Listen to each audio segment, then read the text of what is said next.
Here we're going to look at a problem from the 2009 British Math Olympiad. So this is from the second round and it is the first question.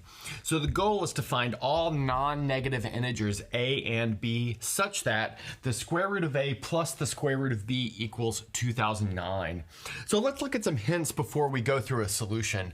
So maybe my first hint, and this is like a pretty standard hint whenever you have one of these problems having to do with a year or really with a specific number in general, and that is to factor that number. So here you're going to want to factor 2009. So the next is you probably want to square the equation. And so that hint is kind of built in here because you've got all of these square roots. Square roots are harder to get a handle on, but if you square them, you obviously get rid of it in some way or another.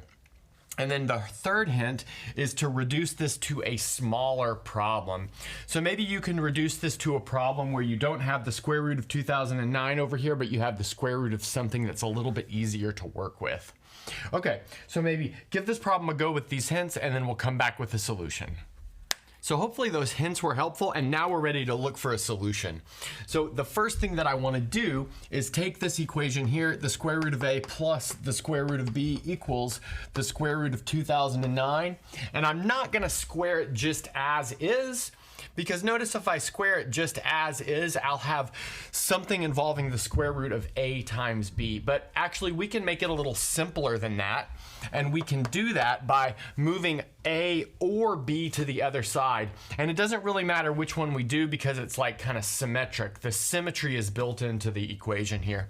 So what I'll do is I'll write this as the square root of b equals the square root of 2009 minus the square root of a.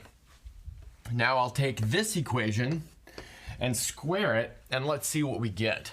So that's going to give us a b on the left-hand side, and then on the right-hand side we'll have 2009 minus 2 times the square root of 2009 times a. And then finally plus a. Okay, great. But now what we notice is that everything in here is an integer except for potentially this square root. There's only one single term which is not immediately an integer just by the way it's constructed. But the fact that it's the only term like that means that it is in fact an integer. So let's maybe go ahead and write that down. So it follows that the square root of 2009 times a is an integer. Great.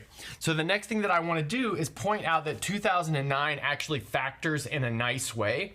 So I'll let you guys check this, but it factors as 49 times 41. So let's go ahead and write that down. So that is the square root of 49 times 41 times a, but we can take the 49 out since we know that that is a perfect square, so that's 7 squared. So this is equal to 7 times the square root of 41 times a, and 41 is obviously a prime. So not only do we know that the square root of 2009 times a is an integer, now we know that the square root of 41 times a is an integer. So now we can maybe go ahead and write that down. So we've got the square root of 41 times a is an integer. But notice that that tells us that a is of the form 41 times some perfect square. And that follows from the fundamental theorem of arithmetic. So we know in order for this to be an integer, we must have a factor of 41 inside of a. And then apart from that factor of 41, we must have a perfect square. So let's maybe go ahead and write that down. So a equals 41 times x squared, where x is some integer. And I might as well say that x really is going to be a non-negative integer given the fact that a is a non-negative integer. So it most definitely could be 0.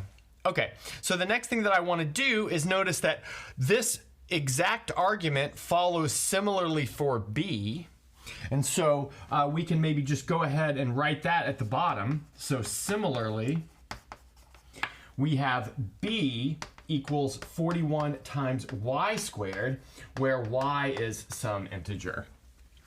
Again, the same kind of thing exactly, except we rearrange the equation the other way at the very beginning. Okay, so maybe let's like bring this fact up to the top of the board and then we'll continue with the next step. So on the last board, we determined that if a and b are non-negative integers, so they are in z greater than or equal to 0, with root a plus root b equals root 2009, then a must equal 41 times x squared and b must equal 41 times y squared, where x and y are non-negative integers.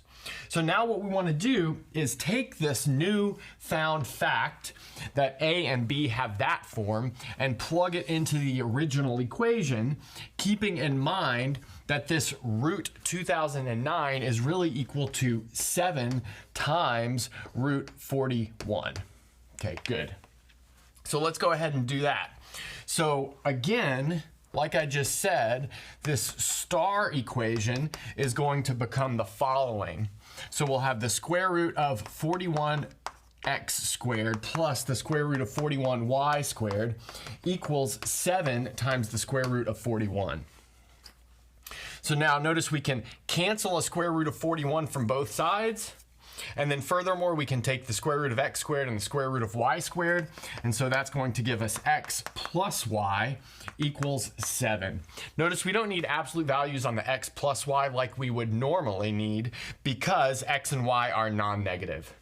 Okay, so we've got x and y are non-negative integers that add up to 7. So now it's pretty easy to write down all of the possibilities for solutions for x and y in this case, given the fact that we're restricting x and y to non-negative integers. So maybe we could make a chart. So x could be equal to 0, 1, 2, 3, 4, 5, 6, 7. Notice it can't be bigger than 7, because then that would make the requirement that y be less than 0. But again, that's not built into our possibility here. But then if x equals 0, y equals 7, 6, 5, 4, 3, 2, 1, 0. So those are all of our possibilities for x and y. So notice we have 8 possibilities. But now those 8 possibilities, together with the structure of a and b in terms of x and y, give us the solution to our problem. So let's maybe go ahead and write that down. So a comma b is in the following set. So it could be in the set 0 comma 2009. So that's what we get if we take x equal to 0 and y equal to 7. Now the next thing we could have is maybe 41, and then 41 times 6 squared, which is 36. And then after that, we could have 41 times 4, and then 41 times 5 squared, which is 25, comma. And then next we could have 41 times 9, and then 41 times, so that's this one right here, times 16, which is 4 squared, and then so on and so forth. So I'll let you fill in the rest of the solutions, but we're getting them by plugging these values of x and y into this equation right here. Okay, so now that's a good place to stop.